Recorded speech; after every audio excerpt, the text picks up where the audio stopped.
Did you know that one of the richest people in history was African? The myth that Africa has no history, no grand civilizations, is a damaging lie.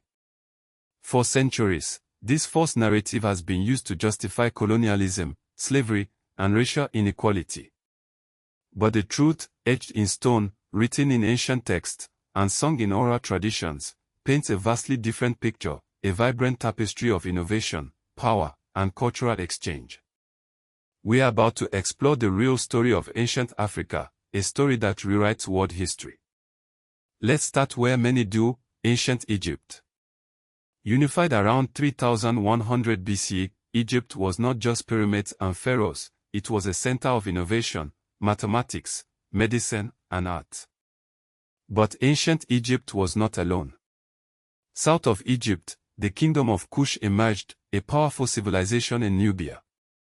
With its capitals at Kama, Napata, and Meroe, Kush rivaled and even ruled Egypt. The 25th dynasty of Egypt was, in fact, ruled by Kushite kings like Pi, Shabaka, and Tahaka. Meroe, in particular, became a major industrial hub, renowned for its iron production. Moving west, let's look at the Ghana Empire, flourishing from around 300 to 1200 CE in what is now Mauritania and Mali.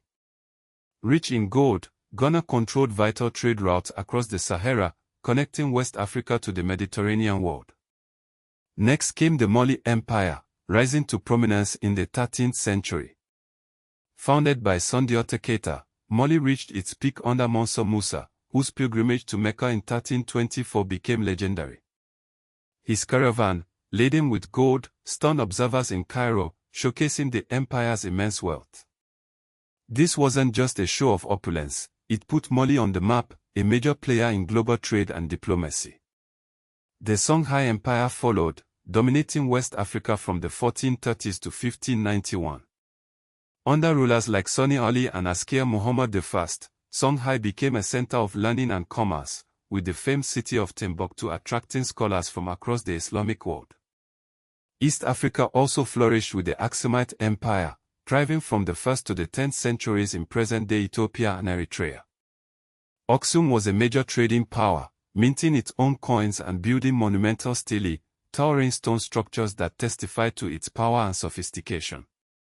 The kingdom even adopted Christianity in the 4th century, becoming one of the earliest Christian states in the world. Further down the coast, the Swahili city-states emerged, a string of vibrant trading hubs stretching from Somalia to Mozambique. Cities like Kilwa, Mombasa, and Zanzibar connected Africa to the Indian Ocean world, trading gold, ivory, and iron for textiles, ceramics, and beads. Swahili culture was a unique blend of African and Islamic influences, with Swahili, a Bantu language enriched by Arabic, serving as the lingua franca. In southern Africa, Great Zimbabwe stood as a testament to African ingenuity. Built by ancestors of the Shona people between the 11th and 15th centuries, Great Zimbabwe is famous for its impressive dry stone architecture, towering walls built without mortar. Early European colonizers refused to believe that Africans could have built such a complex structure, falsely attributing it to Phoenicians, Arabs, or even biblical figures. The name Zimbabwe itself comes from a Shona term meaning stone houses or venerated houses. Nearby, the Mapungubwe kingdom flourished from around 1075 to 1220, known for its sophisticated social structure and skilled artisans. The golden rhinoceros of Mapungubwe, a 13th century artifact, is a powerful symbol of African craftsmanship and wealth, a direct challenge to racist claims of African primitivism. Central Africa, too, saw the rise of powerful kingdoms, including the Kingdom of Congo, established around 1390. With its capital at Mansa, Congo, the kingdom maintained diplomatic relations with Portugal after 1483, engaging in trade and cultural exchange. But African achievements extended far beyond empires and trade. Africans independently developed ironworking in several regions or adopted it early and transformed it locally.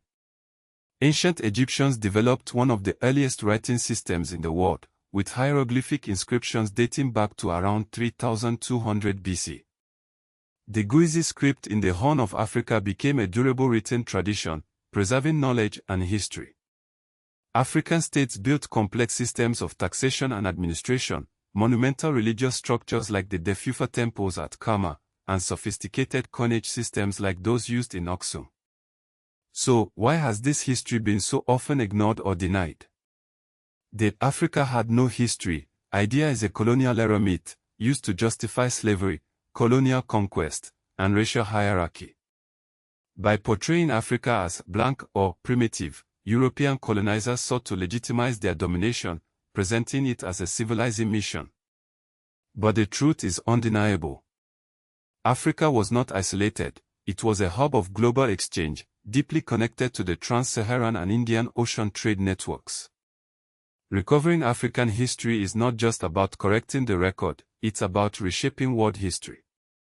It challenges Eurocentric narratives, broadens our understanding of global trade, and enriches our perspectives on the development of technology and culture.